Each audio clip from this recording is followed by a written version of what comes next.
ఇది మన అంశం వచ్చేసి దెయ్యముల విషయమై జాగ్రత్తగా ఉండటం. మన అంశం చెప్పండి. ఇది దెయ్యముల విషయమై జాగ్రత్త. నేను అడిగాను నా ప్రభు ఇదే ఎందుకు చెప్పాలి, నాకు ఇష్టం లేదు, ఇది ఎందుకు చెప్పాలి. నేను ప్రే చేస్తుంటే ప్రభు నీ మాట ఇవ్వని, ప్రభు ఈ మాట ఇచ్చాడు. నేను షాక్ అయినాను. ఎందుకంటే నిజమే, మనం ఎలా ఉండాలో నేర్చుకుంటాం. ఎలా ఉండాలో నేర్చుకునే దానికి ముందు ఎలా ఉండకూడదో కూడా నేర్చుకోవాలి. దేవుని స్తోత్రం. అది ఇంపార్టెంట్ కదా. చూడండి ఒకసారి, మనం దెయ్యముల విషయమై జాగ్రత్తగా ఉండాలి అంటే ఎల్లప్పుడూ మనం దేవుని యొక్క సహాయం కలిగి ఉండాలి. దేవునికి స్తోత్రం. ఎల్లప్పుడూ మనము దేవుని సహాయం మనం కలిగి ఉండాలి. రెండవదిగా, దెయ్యముల విషయమై మనం జాగ్రత్తగా ఉండాలి అంటే ఎల్లప్పుడూ పరిశుద్ధాత్మ చేత నింపబడిన వారమై పరిశుద్ధాత్మ యొక్క సహాయంతో నడిపింపబడుతూ ఉండాలి. హల్లెలూయా. దెయ్యముల విషయమై మనం జాగ్రత్తగా మెలకువగా ఉండాలి అని అంటే మూడవదిగా మనం చేయవలసింది ఏంటో తెలుసా? ఎల్లప్పుడూ యేసు ప్రభువుని ప్రేమించే వాళ్ళంగా ఉండాలి. ఎవరిని? యేసు ప్రభువుని. ఒక మాట, ఒక వ్యక్తి కనుక యేసు ప్రభువుని ప్రేమిస్తూ ఉంటే ఈ లోకాన్ని ఎప్పటికీ అతడు ప్రేమించలేడు. దేవుని స్తోత్రం. ఫస్ట్ సంఘము యేసు ప్రభుతో ప్రేమలో పడాలి. ఎవరితోనండి?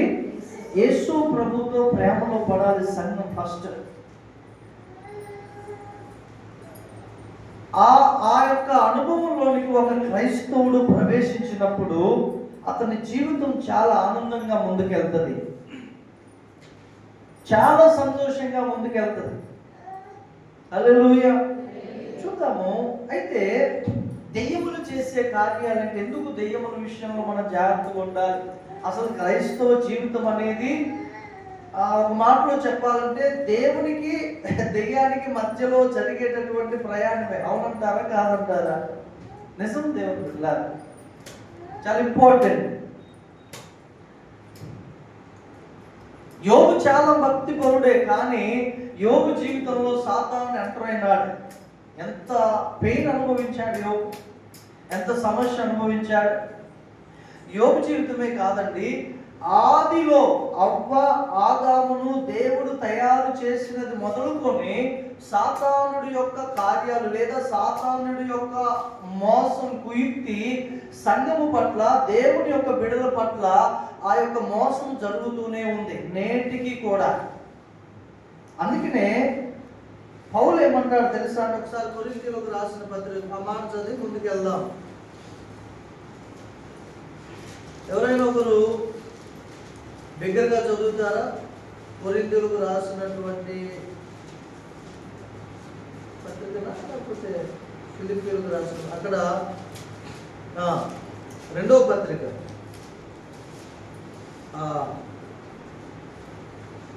2వ వచనం నుంచి చదువుతారండి. 11వ అధ్యాయం 2వ వచనం నుంచి. దైవాసక్తితో మీ ఎడల ఆసక్తి కలిగి ఉన్నాను. దైవాసక్తితో మీ ఎడల ఆసక్తి కలిగి ఉన్నాను.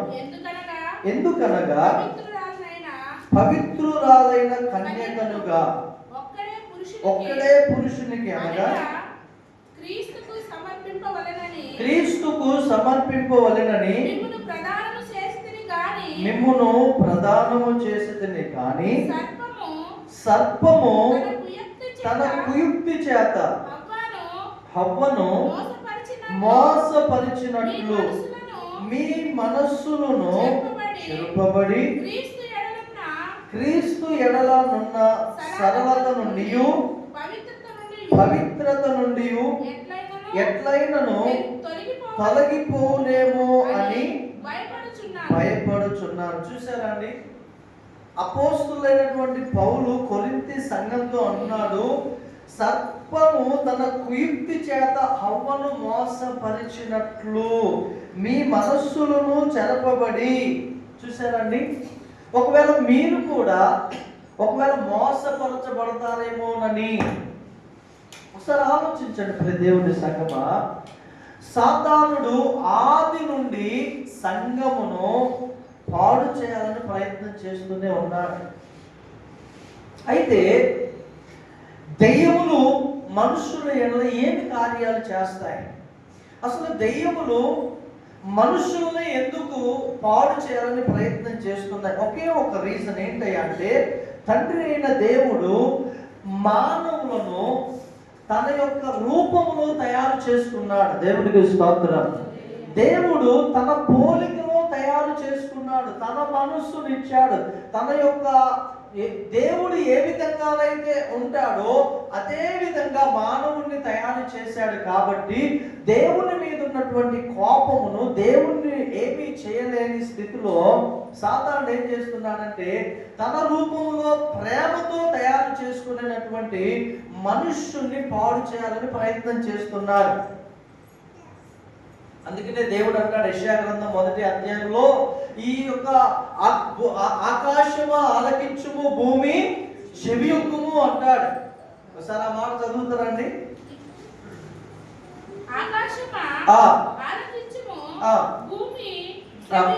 చెవియొక్కుము, నేను పిల్లలను పెంచి గొప్పవారిగా చేసి తిని వారు నా మీద తిరగబడి ఉన్నారు. చూశారండి, దేవుడు ఆకాశముతో భూమితో మాట్లాడుచున్నాడు. ఏంటో తెలుసా?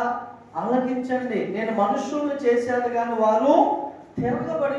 ఈ తిరుగుబాటం లేదా ఈ తిరస్కార బుద్ధి ఎలా కలుగుతాయి అంటే, అపవాది ఒక వ్యక్తిని ప్రేరేపించడాన్ని బట్టి కలుగుద్ది.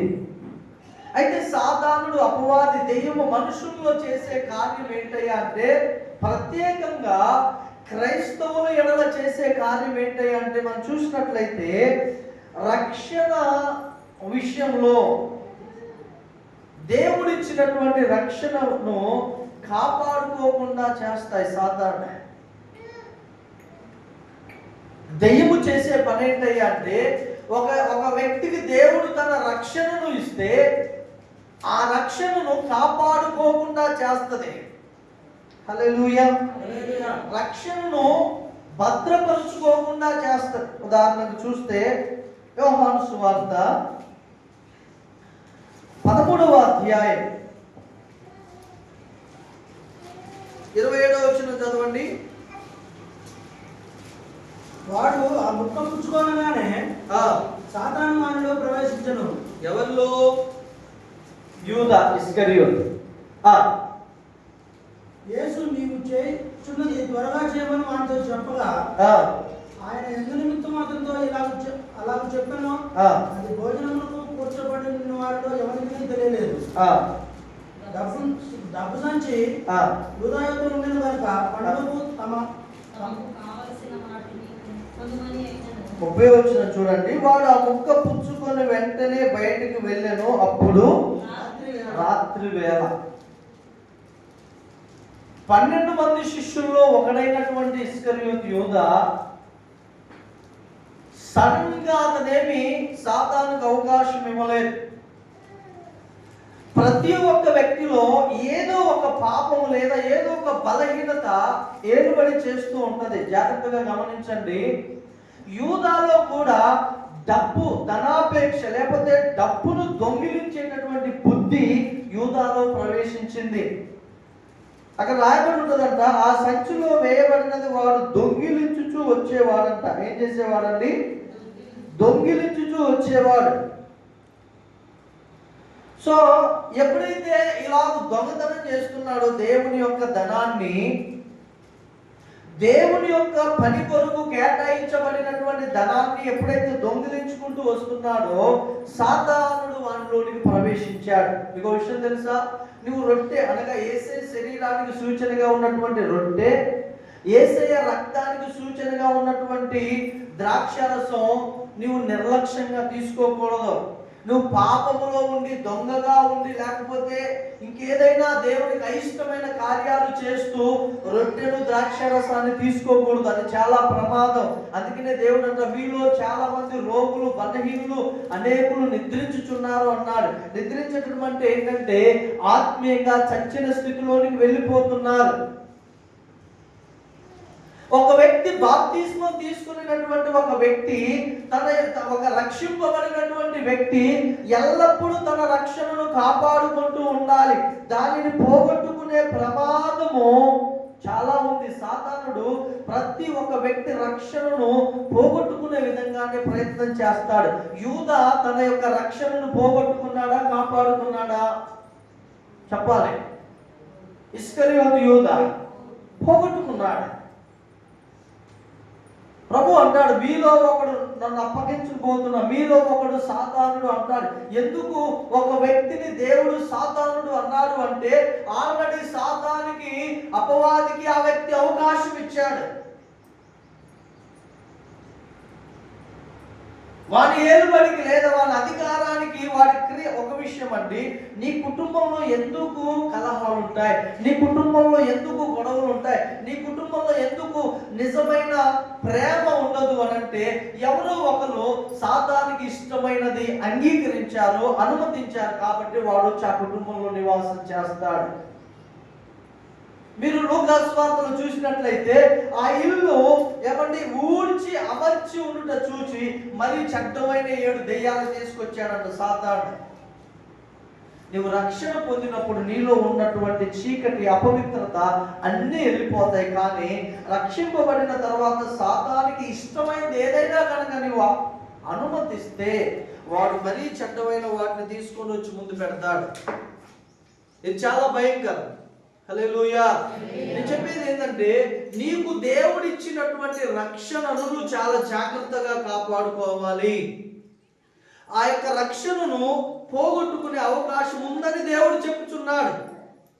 అందుకనే మత్తయి సువార్త 24వ అధ్యాయంలో ఉంటది, అంతము వరకు సహించిన వాడే రక్షింపబడును అంటాడు. మత్తయి సువార్త 24:13లో అంతము వరకు సహించిన వాడే రక్షింపబడు. క్రైస్తవ జీవితం అంటే చాలా సవాల్తో కూడుకుంది. ఇటువైపేమో దేవుడు అంటాడు, మీరు నన్ను ప్రేమించండి అంటాడు. అటువైపేమో సాతానుడు డైరెక్ట్ గా రాడు, కానీ లోకంలో ఉన్న ఆశల్ని ఎక్స్పోజ్ చేసి, అంటే ప్రదర్శించి, మీరు ఇదిగో ఈ లోకాన్ని ప్రేమించండి అంట. అందుకనే దేవుడు అంటాడు, యోహాను రాసినటువంటి మొదటి పత్రికలో 2వ అధ్యాయంలో, మీరు లోకమునైనను లోకములో ఉన్న వాటినైనను ప్రేమింపకుడి అన్నాడు. అన్నాడా లేదా? అన్నాడు. ఏమన్నాడంటే, మీరు లోకమునైనను, ఒకసారి అమ్మ చదువుతారమ్మా, 2వ అధ్యాయము, యోహాను రాసిన మొదటి పత్రిక 2వ అధ్యాయము 15వ వచనం. 2వ అధ్యాయం 15వ వచనం.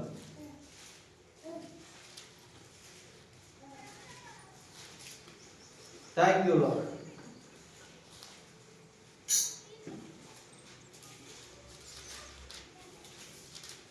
వాక్యం చదవటాన్ని బట్టి కూడా మనలో ఒక నమ్మకం కలుగుద్ది. ఈ లోకమునైనను లోకములో ఉన్న వాటినైనను ప్రేమింపకుడి. ఈ లోకమునైనను లోకములో ఉన్న వాటినైనను లోకములో ఉన్న వాటినైనను ప్రేమింపకుడి. దేవుడు చెప్పుచున్న మాట, లోకాన్ని, లోకములో ఉన్న వాటిని.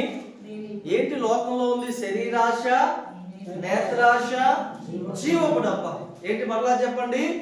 శరీరాశ, నేత్రాశ, జీవపు డబ్బం.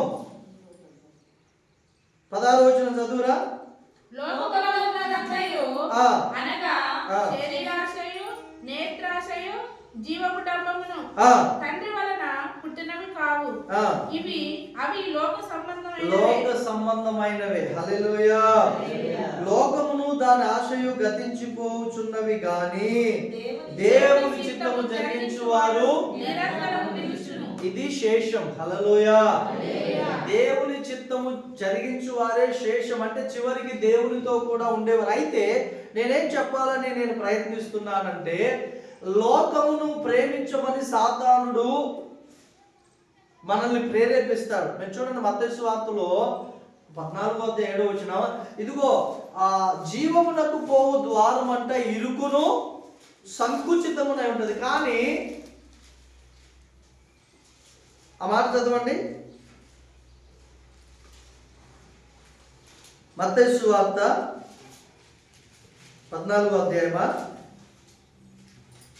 నాశనమునకు పోవు ద్వారం వెడల్పు అంటది. ఎలా ఉంటుందండి అది వెడల్పు. 7వ అధ్యాయం 14 వచ్చిన ఒకసారి చూడండి. ఇరుకు ద్వారమున ప్రవేశించుడి, నాశనమునకు పోవు ద్వారము వెడల్పును, ఆ దారి విశాలమునై ఉన్నది, దాని ద్వారా ప్రవేశించు వారు అనేకులు. జీవమునకు పోవు ద్వారము ఇరుకును, ఆ దారి సంకుచితమునై ఉన్నది, దాని కనుగొను వారు కొందరే. ఇప్పుడు మీరు చెప్పండి, పరలోకంలో ఎంతమంది ప్రవేశిస్తారు? హల్లెలూయా.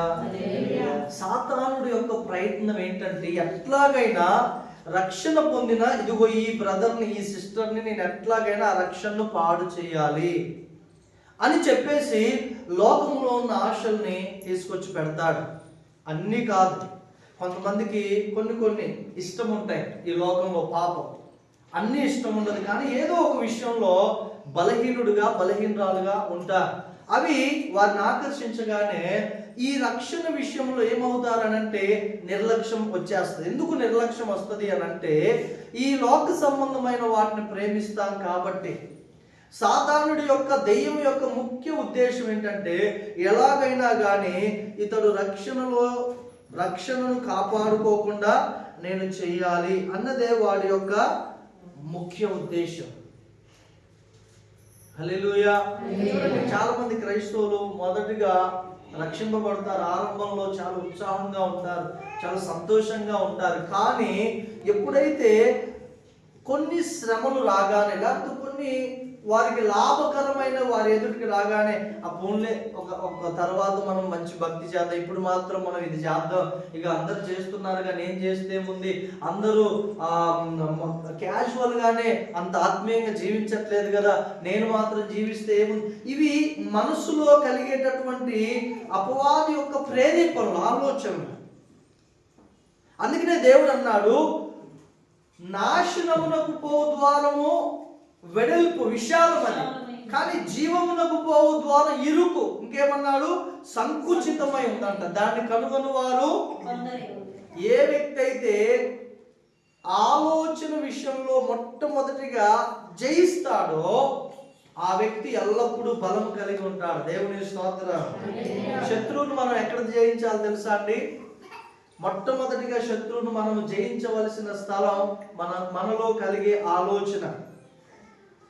సాతానుడంట ఒక పక్షి లెక్క వచ్చి మన తల మీద ఆలుతాడంట. ఆలి అన్ని రకరకాల ఆలోచనలు, తలంపులు అన్ని చెప్తాడంట. కొన్ని వేల కొన్ని రోజుకి మనం కొన్ని లక్షల ఆలోచనలు ఆలోచిస్తాం. హల్లెలూయా, హల్లెలూయా.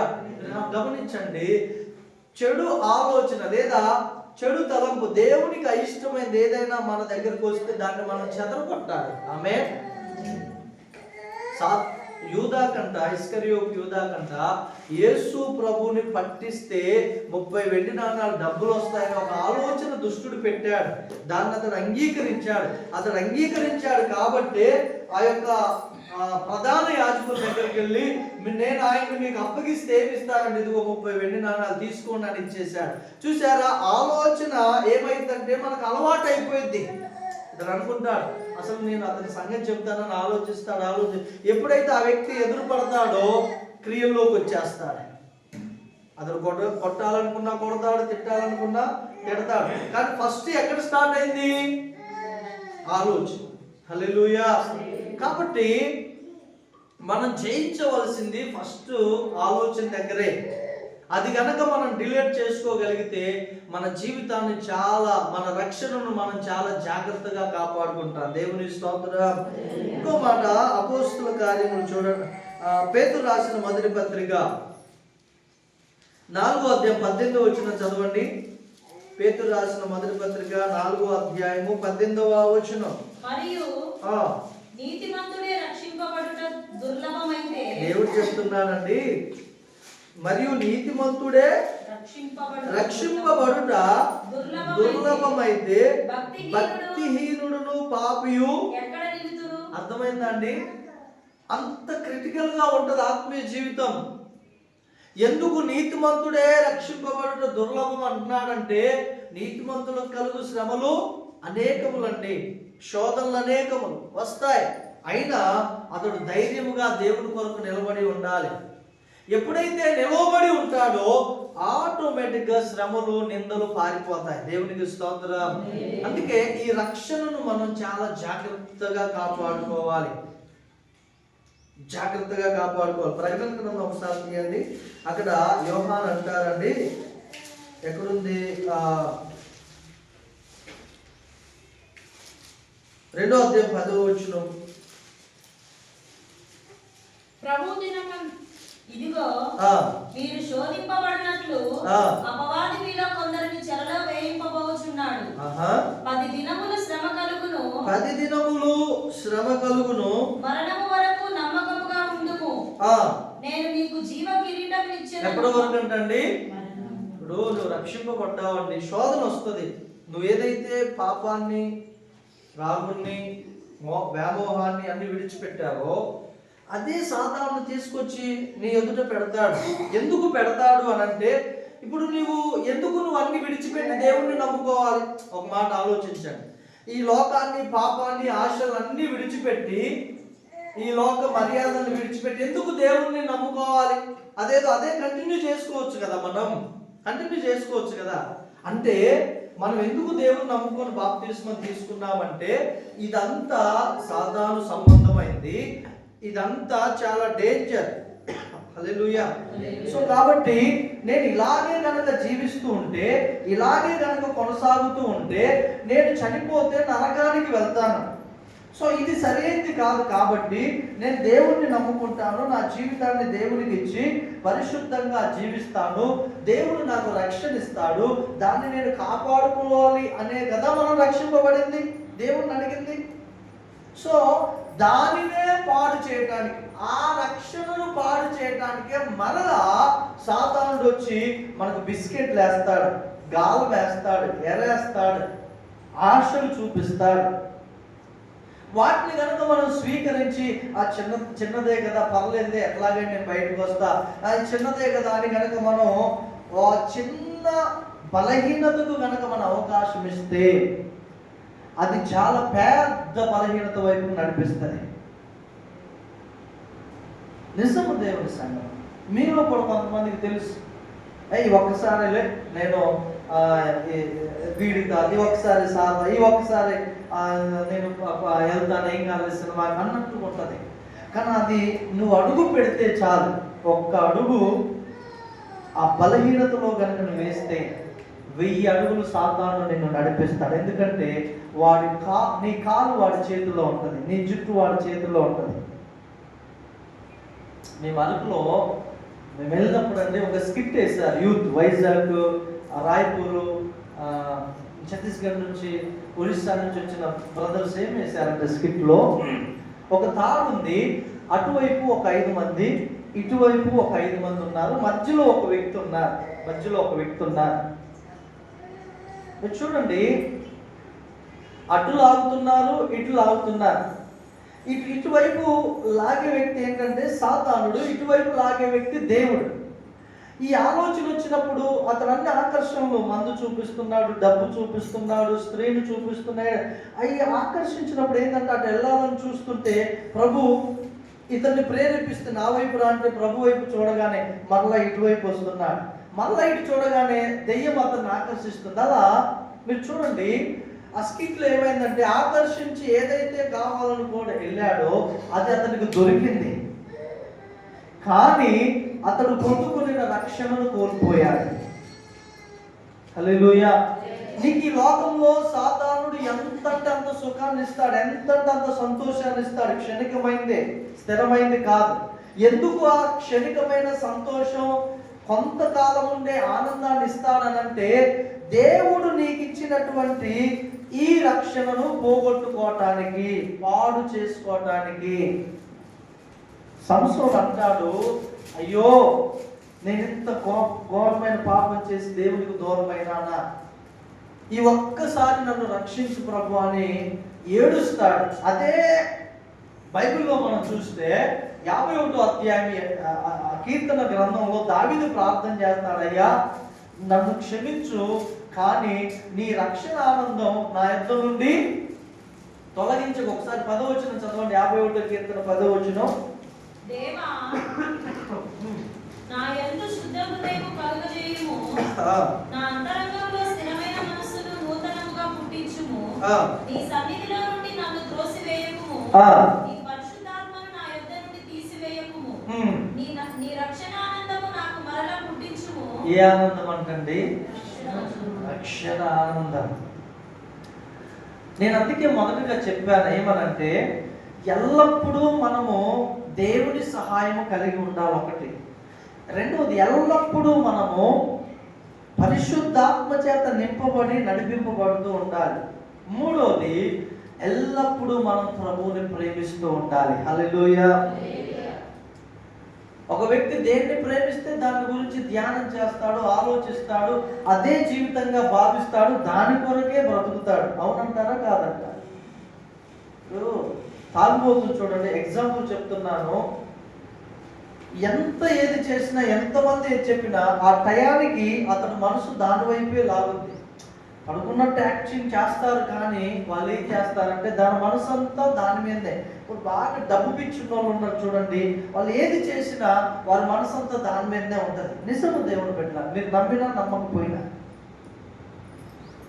అపవాది ఇన్ని ఆలోచనలు మన ఎదుటికి తేడానికి కారణం ఏంటంటే, మన రక్షణను మనము పాడు చేసుకోవడానికే, కాపాడుకోకుండా. ఫస్ట్. రెండవది, సాతానుడు చేసే కార్యం ఏంటంటే, రెండవది, దేవుడు మనకి ఇచ్చినటువంటి రక్షణ విషయంలో లేదా ఈ ఆత్మీయమైనటువంటి జీవితం విషయంలో ఎదగకుండా ప్రయత్నం చేస్తాడు. చెప్పండి ఏంటి? ఎదగకుండా. ఇది చాలా మందిలో జరిగే కార్యం. చాలా మంది కొంతకాలం చాలా ఆత్మీయంగా ఉంటారు. ఇక్కడ నుంచి నేను చాలా ఆత్మీయంగా ఉండాలి, దేవునికి దగ్గర ఉండాలి, దేవుడిని ప్రేమించాలి, ప్రతి ఆరాధనకి వెళ్ళాలి, నేను పాటలు పాడాలి, ఆరాధన చేయాలి, ప్రతి మంగళవారం శుక్రవారం ఉపవాసం ఉండాలి, ఇంకా నేను చాలా ఆత్మీయంగా ఉండాలి అనుకున్నప్పుడే సాతానుగాడు వచ్చేస్తాడు. నీ మనస్సులో ఆ తలంపు వచ్చినప్పుడే నెక్స్ట్ మినిట్ వాడిని డిస్టర్బ్ చేయడానికి, నువ్వు ఆత్మీయంగా ఎదుగుతావా, నువ్వు బైబిల్ చదువుతావా, రోజు నువ్వు ప్రార్థన చేస్తావా, ఓకే, నువ్వు క్రమంగా మీటింగ్కి వెళ్తావా, ప్రార్థనకి వెళ్తావా, వచ్చేస్తాడు. అది ఎలాగూ జరగకుండా ఉండాలో నీకు అన్ని వ్యతిరేకమైన పరిస్థితులే ముందు పెడతాడు. నీవు అనుకుంటా, నేను ఆత్మీయంగా ఎదుగుదామని మనసు పెట్టా, అప్పటి నుంచి ఈ శ్రమలు స్టార్ట్ అయినాయి. నాకు ఎప్పుడూ లేదండి ఆర్థికమైన ఇబ్బంది. ఎప్పుడైతే నేను ఆత్మీయంగా ఎదగాలనుకున్నా అప్పటి నుంచి ఆర్థికమైన ఇబ్బంది, అనారోగ్యం, సమస్యలు. ఇవన్నీ ఏంటి రీజన్ అంటే, నువ్వు ఆత్మీయంగా దేవుడు నీకు ఇచ్చిన రక్షణ విషయంలో నువ్వు ఎదగకుండా దుష్టుడు చేసే ఆటంకాలు ఇవన్నీ.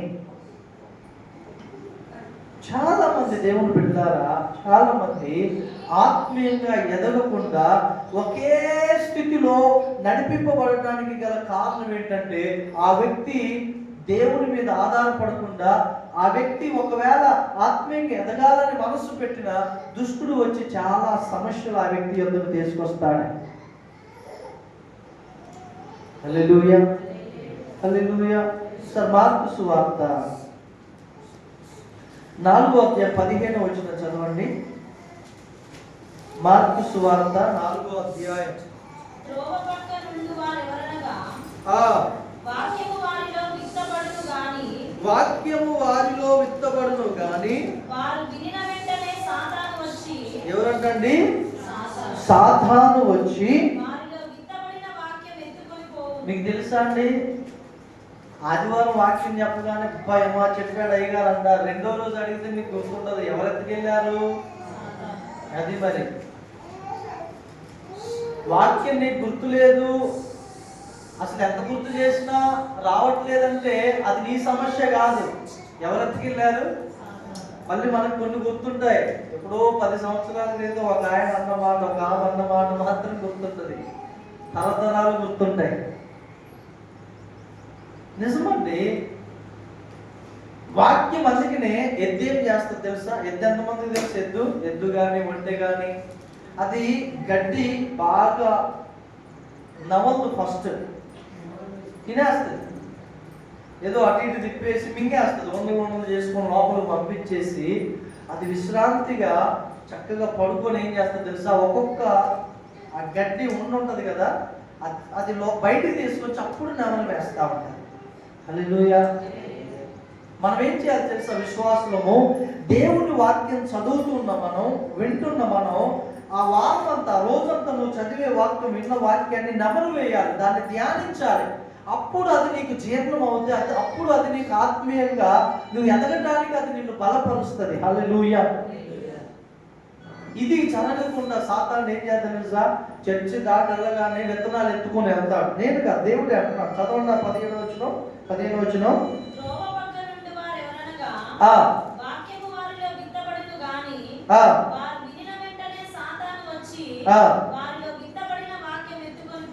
ఇది రెండవది కూడా చదవమ్మా. 16వ వచనం. అటువలే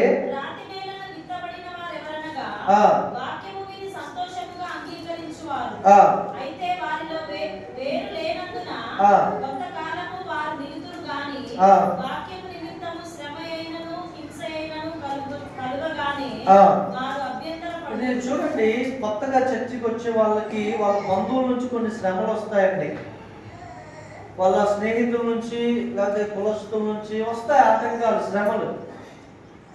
రావటము ఖచ్చితంగా దేవుడు వస్తాయంటున్నాడా, ఇక్కడ రావంటున్నాడా?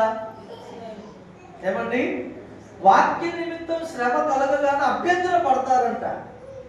అభ్యంతర పడి మా చర్చి మా బంధువులు ఒప్పుకోవడం లేదండి, మా చుట్టాలు ఒప్పుకోవడం లేదండి. హల్లెలూయా.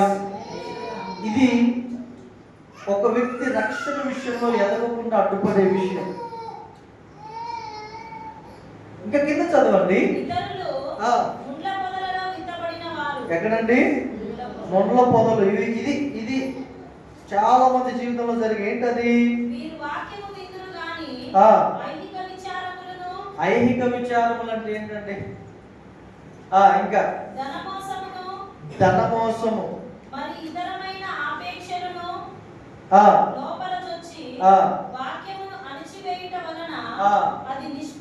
చూసారండి?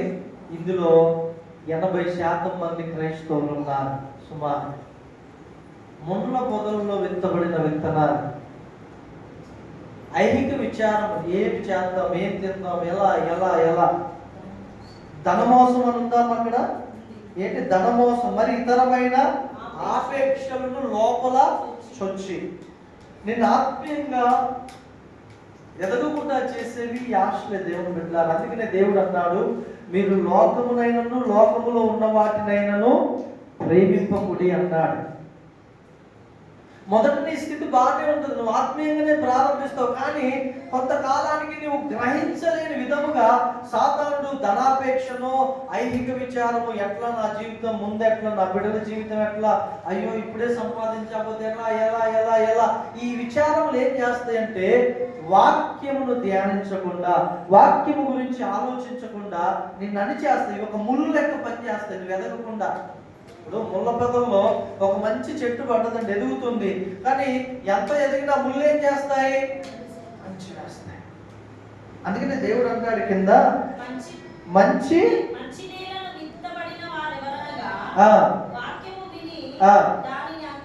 ఫస్ట్ దాన్ని అంగీకరించే మనసు ఉండాలా?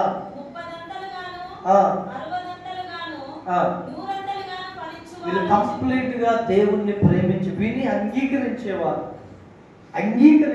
దేవుని వాక్యాన్ని. ఇది నా కొరకే, ఈ గద్దింపు నా కొరకే, ఈ హెచ్చరిక నా కొరకే, ఇదిగో ఈరోజు మాట్లాడిన మాట నా కొరకే, నేను సరి చేసుకుంటా, నేను మంచుకుంటా, నేను ఫలిస్తా అనుకున్న వారు 30, 60, 100 ఫలిస్తారు. హల్లెలూయా. సాతాను రెండోదిగా నువ్వు ఎదగకుండా నిన్ను అడ్డుపడతాడు. మొట్టమొదటిగా నువ్వు రక్షణను కాపాడుకోకుండా నువ్వు పాడు చేసుకునే విధంగా, నీ రక్షణ వస్త్రాల్ని మలినం చేసుకునే విధంగా ప్రయత్నం చేస్తాడు దుష్టుడు. రెండవది, నీ యొక్క రక్షణ ఆత్మీయ జీవితంలో ఎదగకుండా మరుగుజ్జులుగానే ఎప్పుడు అదే స్థితిలో అదే ఆత్మీయతలో ఉండే విధంగా వాడు నిన్ను అణిచివేస్తాడు, ఎదగనివాడు. ఇవన్నీ నువ్వు గ్రహించాలి. హల్లెలూయా. మూడవదిగా చెప్పిన మనం ప్రార్థన చేద్దాం. దేవుని యొక్క చిత్తం లేదా దేవుని యొక్క సంగతులు గ్రహించకుండా చేస్తాడు దుష్టుడు. ఒక వ్యక్తి దేవుని చిత్తాన్ని, దేవుని యొక్క సంగతులను గ్రహించాలి అంటే ఏం చేయాలో తెలుసా అండి? అసలు ఫస్ట్ ఆఫ్ ఆల్ దేవుని యొక్క చిత్తం, దేవుని యొక్క సంగతులు గ్రహించకుండా దుష్టుడు చేస్తాడు. అయితే గ్రహించాలంటే మనం ఏం చేయాలి తెలుసా? దేవునితో సహవాసం చేయాలి. హల్లెలూయా. మీకు ఒక విషయం అండి, ఓరక మందిరానికి వచ్చి ఇంటికి వెళ్తే దేవుని సంగతులు మీకు తెలియపరచబడతాయా? వ్యక్తిగతంగా దేవుని విషయాలు నీకు బోధింపబడాలి అంటే నువ్వు దేవుని సన్నిధిలో కొంత సమయం వెచ్చించాలి, కూర్చోవాలి, ప్రార్థన చేయాలి, వాక్యం చదవాలి, ధ్యానించాలి. అప్పుడే దేవుని విషయాలు మనకు తెలియపరచబడతాయి. హల్లెలూయా. ఈ వ్యక్తికి దేవుని చిత్తము, దేవుని విషయాలు తెలిస్తే నేనేంటో తెలుస్తానని దుష్టుడు అపవాది వారిని పొరపాటును కూడా ప్రార్థనలో కూర్చొనివ్వడు. ఒకవేళ కూర్చున్నా అప్పుడే ఆలోచన తీసుకొచ్చి పెట్టి ఇమ్మీడియట్లీ ఆ ప్రాంతంలో నుంచి లేచి వెళ్ళేటట్లుగా చేస్తాడు. ఇవన్నీ దుష్టుడు చేసే కార్యాలన్నీ ఒకే ఒక రీజన్ ఏంటయ్యా అంటే నీవు దేవుని యొక్క రక్షణను పాడు చేసుకోవాలంటే, దేవుని చిత్తము తెలుసుకోవాలంటే ఆయన సన్నిధిలోను ఏమండి వ్యక్తిగతంగా నీ ఇంట్లో కనీసం 1 గంట 2 గంటలు ప్రార్థన చేయాలి, కన్నీరు కాల్చాలి, వాక్యం చదవాలి. కొంతమంది ప్రార్థన చేస్తారు కానీ వాక్యం చదవరు. ఎలా తెలుస్తుంది వాక్యం చదవకుండా దేవుని చిత్తము నీకు? ఏమండి 24 గంటల్లో 23-22 గంటలు నీ సమయానికి, నిద్రకి, తినడానికి, నీ వ్యవసాయం, నీ పనులకి అన్నిటికీ ఉంటుంది. కానీ కనీసం ఒక 2-3 గంటలు దేవునికి ఇవ్వడానికి ఉండదా? ఉంటుంది. కానీ అలా ఇవ్వకుండా దుష్టుడు నువ్వు గ్రహించకుండా నిన్ను బిజీలో పెడేసి నిన్ను అలా నెట్టుకుంటూ వెళ్ళిపోతాడు లోకంలో. హల్లెలూయా. ఇప్పుడైనా రోజులో ఎంత ఉద్యోగం చేసినా, ఎంత వ్యాపారం చేసినా, ఎంత వ్యవసాయం చేసినా, ఎంత కాలేజీకి వెళ్ళినా మధ్యాహ్నం అన్నం తినడానికి బంద్ చేశారా? మర్చిపోయామండి మనం. సాయంత్రం రాత్రి అన్నం తినకుండా మర్చిపోతాము, ఉదయం టిఫిన్ చేయకుండా మర్చిపోతాము. ఏంటంటే ఇది పుట్టినప్పటి నుంచి వచ్చిన అలవాటు మన జీవితంలో. మర్చిపోయి కూడా మనం మర్చిపోం ఈ విషయాన్ని, అవునా కాదా? ఆ టయానికి గుర్తొస్తాడు. మన ఆత్మీయంగా జన్మించిన మనం, ఆత్మీయంగా రక్షింపబడిన మనం ఆ సమయానికి ఎందుకు ప్రార్థన చేయాలని మనలో ప్రేరేపణ, ఆ సమయానికి నేను వాక్యం చదవాలన్న ఒక తీవ్రత ఎందుకు మనలో ఉండదు? ఒకవేళ వచ్చినప్పటికీ అబ్బో నా వల్ల కాదు, నాకు చాలా పనులు ఎందుకు దాన్ని తృణీకరించి వెళ్తున్నామో తెలుసా? దేవుని సంగతులు మనం గ్రహించకుండా సాతాను చేసే ప్లాన్స్ ఇవి. హల్లెలూయా. దేవుని సంఘం ఒక విషయము, ఈ మధ్యాహ్న కాల సమయంలో ఇరుకు ద్వారమున ప్రవేశించేవారు అనేకులు ఉన్నారు. కానీ ఆ దారి చివరికి ఎక్కడికి తీసుకెళ్తుంది? ఎక్కడికి తీసుకెళ్తుంది? విశాల మార్గంలో తీసుకెళ్ళి అనేకులు నరకానికి. కానీ ఇరుకు ద్వారాన ప్రవేశించే వారు ఎందరంటే అనేకులు కాదంటే ఎంతమంది? కొందరే. ఆ కొందరిలో నువ్వు ఉండేటట్లు చూసుకుంటావా? దేవుడు మనకి స్వేచ్ఛనిచ్చాడంటే ఎవరిని కూడా దేవుడు బలవంతంగా భక్తి చేయమని చెప్పడు. బలవంతంగా నీవు నన్ను ప్రేమించాలని దేవుడు చెప్పడు. ఎప్పటికైనా, ఎన్ని సంవత్సరాలైనా, ఎన్ని రోజులైనా నీ అంతటి నీవే ఇష్టపూర్తిగా యేసు ప్రభువుని ప్రేమించాలి తప్ప ఆయన నిన్నెప్పుడు బలవంతం చేయడు, నన్నెప్పుడు బలవంతం చేయడు. హల్లెలూయా. మనం ఏం చేస్తాం తెలుసా? అబ్బా లోకం ఎంత అందంగా ఉంది, ఎంత సుందరంగా ఉంది అనేసి వెళ్ళి ఏమండి కొంతకాలం లోకంలో ఉండి చివరికి సాతానుడి చేత కొట్టబడి, గాయపరచబడి, దెబ్బలు తిని, రోగాల పాలై, శపితమై అప్పుడు దేవుణ్ణి జ్ఞాపకం చేసుకుంటారు. అది సరైనది కాదు. అవకాశం ఉన్నప్పుడే, నీ ప్రాణం ఉన్నప్పుడే, నీ ఆరోగ్యం మంచిగా ఉన్నప్పుడే నువ్వు సంపూర్ణంగా దేవుడికి సమర్పించుకో, దేవుడికి లోబడు. అప్పుడు దేవుడు ఏం చేస్తాడు తెలుసా? రోమీయులకు రాసిన పత్రిక 16వ అధ్యాయము ఈ మాట చదివి మనం ముందుకు వెళ్దాం, ముగించుకోవడానికి ప్రయత్నించాలి. రోమీయులకు రాసినటువంటి పత్రిక 16వ అధ్యాయము 20వ వచనం చదవండి. సమాధానకర్తయగు దేవుడు శీఘ్రముగా చితక త్రొక్కించెను. ఏం చేస్తాడంట దేవుడు? సాతానుని మన కాళ్ళ క్రింద ఏం చేస్తాడంట? శీఘ్రముగా చితక త్రొక్కిస్తాడు. ఆయనకు నిన్ను నువ్వు సంపూర్ణంగా అప్పగించుకుంటే, హృదయపూర్వకంగా కనుక దేవుడికి అప్పగించుకుంటే, కానీ వాడు ఒక పని చేస్తాడంటే, ఎక్కడుంది అది?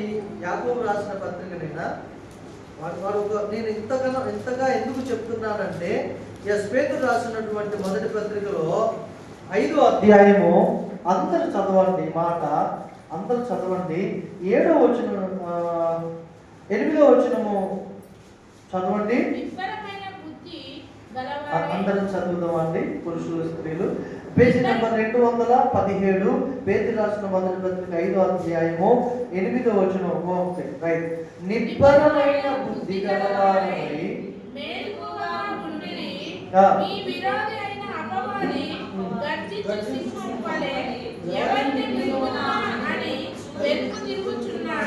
చూసారా? ఎవరిని మింగుతున్నా అని అంటే అందరిని మింగటానికి అవకాశం లేదు. గమనించండి, అందరిని మింగటానికి అవకాశం లేదు. ఏ వ్యక్తి అయితే అపవాదికి చోటిస్తాడో, తన జీవితంలో అవకాశం ఇస్తాడో ఆ వ్యక్తిని మాత్రం మింగేస్తాడు. ఏ వ్యక్తి అయితే అపవాదికి కాకుండా దేవునికి తన యొక్క జీవితంలో చోటిస్తాడో ఆ వ్యక్తి ద్వారా సాతానుని దేవుడు ఆయన కాళ్ళ కింద చెతుకు దొక్కిస్తాడు. హల్లెలూయా, హల్లెలూయా. ఇది అంటే మన జీవితంలో దేవునికి మనల్ని మనం అప్పగించుకుంటే. అందుకనే రక్షణ పొందిన బిడ్డలంటే సాతానుడు చాలా భయం, చాలా భయం. ఒక వ్యక్తి దగ్గర అధికారం ఉన్నంత కాలం ఈ లోకంలో మనుషులు ఏమీ చేయలేరు. ఎప్పుడైతే అధికారాన్ని కోల్పోతాడో చిన్నవాడికి కూడా హేళనగా కనబడతాడు ఆ వ్యక్తి. దేవుని యొక్క రక్షణ మనం కలిగి ఉన్నంత కాలం ప్రతి దుష్టుడు, అపవాది, సైన్య సమూహం మనకు భయపడతారండి. దేవుడే మన కాళ్ళ కింద వాడిని చెతకు దొక్కిస్తాడు. హల్లెలూయా. ఆ స్థాయికి దేవుడు మనల్ని ఎన్నుకున్నాడు, మనల్ని ఏర్పరుచుకున్నాడు. కానీ మనం ఏం చేస్తున్నాం తెలుసా? దేవుడు ఇచ్చినటువంటి రక్షణను జాగ్రత్తగా కాపాడుకోకుండా పాడు చేసుకుంటున్నారని మనం అలా ఉండకూడదు. హల్లెలూయా. ఒకవేళ మీలో ఎవరైనా సాతాను దేవుడు మాట్లాడిన ఈ విషయాల్లో సాతానుకు కనుక మీరు దగ్గరగా ఉంటే ఇది నన్ను పశ్చాత్తాపడి, దేవా ఇదిగో నేను నీకు దగ్గరగా వస్తానయ్యా అనేసి ఆయన సన్నిధిలో మనం ప్రార్థన చేద్దాం. దేవుడు ఖచ్చితంగా ఆయన అధికారము చేత నిన్ను నింపుతాడు. హల్లెలూయా. కళ్ళు మూసుకుందాం, ప్రార్థన చేద్దాం.